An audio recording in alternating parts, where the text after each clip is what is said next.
You hear this cliche in sports. I'm betting on the person. I'm betting on the player, who he is, his character, his work ethic. When the truth of the matter is, basketball, football, it's a talent driven sport. You can be the greatest guy in the world. You can have all the work ethic that anyone could ask for. If you don't have enough talent or physical attributes, it's not going to get it done. It's not going to get it done. And you OG Warriors fans, I hate to bring this up, but the great example of that with the Warriors in their draft history was a dude named Epe Udo. And he was like, I don't know, the 6th, 7th pick or something like that. And it was a complete reach. And it shocked everybody on draft night. And the story slowly came out after the pick. Well, he came in for his pre-draft workout in this really nice suit. They loved his suit, and he was just such a good guy. He was charming. He was such a nice guy, and you knew he was smart and he'd work hard. He didn't have enough talent, right? It didn't. Now Epe went on to, he played in Utah for a little bit, and he played overseas. He was a defensive big. But that's an example in Warriors history, right? Now, I'm not here to say that character and work ethic doesn't matter. I think that is a great separator. That's what matters when you're judging the elite talent, right? When you're looking in the top 10, top 5 guys, what are the separators? And that's when you really have to pay attention. But when you get further back in the draft and you're drafting off character and work ethic as opposed to talent, a lot of the time that doesn't work out. Right? And so here we sit with Moses Moody, where I know some of you will probably reference back to my videos earlier in the season where I was like, hey, I'll be honest. I was like, I don't know if Moody is going to stick in the NBA, you know? And what it was it was a physical attribute thing. Again, he is a high character, work ethic. Everything we've heard about Moses behind the scenes, just such high praise, right? But when he got out on the court, and he probably didn't get enough opportunity. Like let's get that out of the way first. But there was a glaring issue with foot speed. And it seemed as though he was a tweener, another term from yesteryear, right? Now you're just a hybrid wing, and you play multiple positionless basketball, right? But back in the Epe Udo days, you if you got labeled a tweener, that wasn't a great thing. And Moody physically, it appeared he wasn't quick enough to guard guards, and he wasn't quite big enough or strong enough to guard forwards. But I guess nowadays you just call them wings, right? But he was kind of caught in this in-between. And you can go back and look at my videos. I had specific things that were concerning, and mainly it was the foot speed. But to compound the issue of foot speed, he was taking all these false steps, meaning if he had to slide to his left, right, he would move to his right in order to slide to his left, right? He wasn't efficient in his movement, so it was really just magnifying the issue that he wasn't quick enough to guard guys on the perimeter.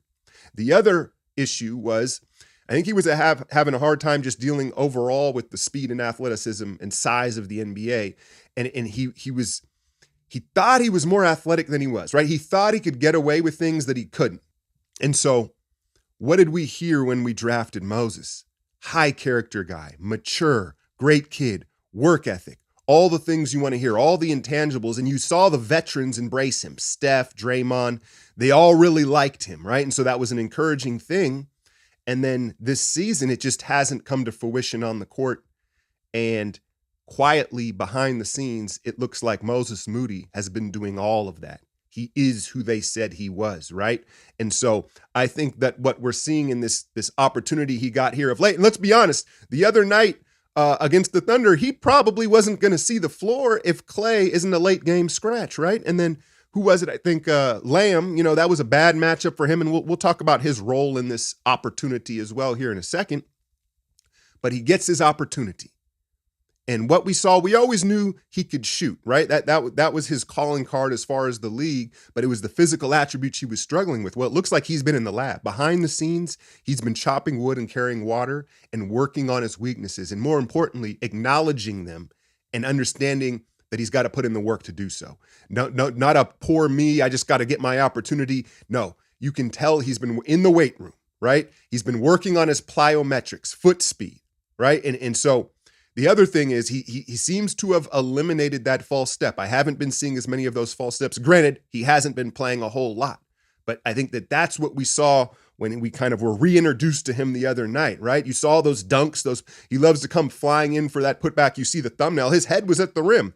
And I'd long been clowning him kind of about him trying to take off and blam on people. Now, it's one thing when you have a big runway, there's certain circumstances where I think he can, his length and all that, right? But one of the issues that we were seeing was he was loading up. And you see this with a lot of young guys, right? You get downhill and they load up and they want to just elevate and punch on somebody. In the NBA, unless you're like an A-level athlete, an alpha athlete, you got to get in where you fit in, and you have to quick finish. Whether that's just a quick flip off the glass, like a Euro finish where you don't even jump, or just quick hop them. And that's what you saw the other night against OKC.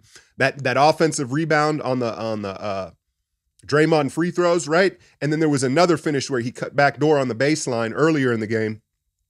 It wasn't about elevating and loading up. He got off the floor as quick as possible and just used that 7-foot reach and just quickly dunked it, almost like a big man, right?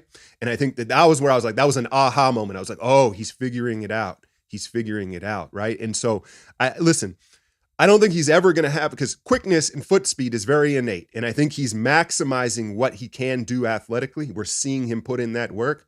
I don't think we're ever going to want him out on the perimeter guarding a De'Aaron Fox or a Ja Morant, right? Or, you don't really want anybody trying to guard them one-on-one, right? But he's never going to have that type of quickness. So I think the blueprint for him is as a small forward and maybe even, according to Steve Kerr in our system, a power forward at times. And so he's got to get stronger, right? The other thing that I forgot to mention is he's also taking better angles. He's eliminated the false step. And I guess the best way I could explain it is he's not trying to chase people to their spots. He's trying to get to their spot first, right? And that goes a long way in making up for a lack of quickness. But again, as he continues to get stronger, work on his body and his athleticism, I think his role is as a forward. I know we kind of, again, a positionless basketball where it's like just a wing. Is he a big wing? Is he a guard? I don't think you're going to want him guarding guards. Can he get strong enough to guard forwards? Can he guard a Harrison Barnes? Could he guard a Brandon Clark or a Desmond Bain? I guess is a bigger wing. You see what I'm saying here, but it's just impressive that he's waited his turn and he stayed ready. He hasn't felt sorry for himself and blamed others, right? And that's where, okay, I know some of you are going to say, I saw this on Twitter a lot. Dude, if he had been playing over Anthony Lamb the entire season, how much better would he be now? I'm not sure I buy that because, again, if you go look at the tape in the beginning of the year, he was a traffic cone out there. It was bad defensively. He may have needed this time to really work on his body. You don't make gains in the season. Gains are for the off season, right? When you talk about physically, and your physical attributes. And so him not playing allowed him to make those gains. And now it's just in time, right? Just in time. And so back to the Anthony Lamb thing. I presume, now listen, when Wiggs returns here, we shouldn't see much of Anthony Lamb at all, right? Like let's get that out of the way, right? But he served his purpose at times. I know he catches a lot of hate for various reasons. I get it. He's easy to pick on, and he is what he is. He's a two-way player. The only reason I would see moving forward, Moody has to get opportunity over Lamb. He has to, just from a point of investment and talent moving forward. The only times I would see where Lamb may get the nod over Moody is playing the power forward position. I said he needs to play the forward position. Threes, right? Guys that play on the perimeter, but if it's like let's just say hypothetically we're in a Memphis series, there's foul trouble, and you got to put someone on Jaren Jackson, right? You're probably going to go to Lamb rather than Moody. Because Lamb, now listen, I think Moody might be longer. He might even be taller in the measurements, but Anthony Lamb is hefty, right? That boy is about a burger away, right? It's his weight that allows him to play up and guard up. But regardless, I think Moody, the recipe for him is to guard up moving forward defensively. Offensively, it was that I don't think that was ever the issue. The issue why he didn't play earlier in the year was defensively, and it seems like he's correcting course, and it's exciting because he's a physical guy, right? We need that type of physicality, especially at this point in the season.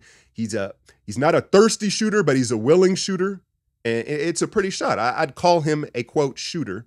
And another thing that he brings to the table that this team is sorely lacking is when he does get downhill, he loves that baseline big plant, right? And he's got to learn to quick shoot it sometimes, but he also gets to the line. He doesn't mind that contact and selling out on his body. And so just kind of a tip of the cap to Moses Moody for sticking with it, not blaming others for not getting the opportunity, but just working on himself. And now you're seeing a new and improved Moody physically. And so, yeah, just an encouraging sign here for Moody, who I'm not going to front. I wasn't sure that physically he was going to be able to hang in this weird tweener spot, right? Like if Moody was 6'8", he'd have been fine the whole time, right? And if he was a little quicker, right, then he could have been that guard. So that's tough. Anytime you could say, oh, you got to correct your shot, or, they got to tighten their handle, right? But anytime you look at a young player and you say, physically, I don't know if they can hang, right? That's something that you're not sure can change, right? And so just very encouraging, impressive re-debut of this new look Moses Moody. I hope that he's earned more opportunity. I've been a Kerr apologist this season just for various reasons and just because that's how I feel, right? But no, they got to give him more opportunities, especially these final two without Wiggs here. They're must wins. They're must wins. Tomorrow, I'll drop another video and we'll talk maybe more about these final two games. As always, hit that like, share, and subscribe. I'm out, y'all.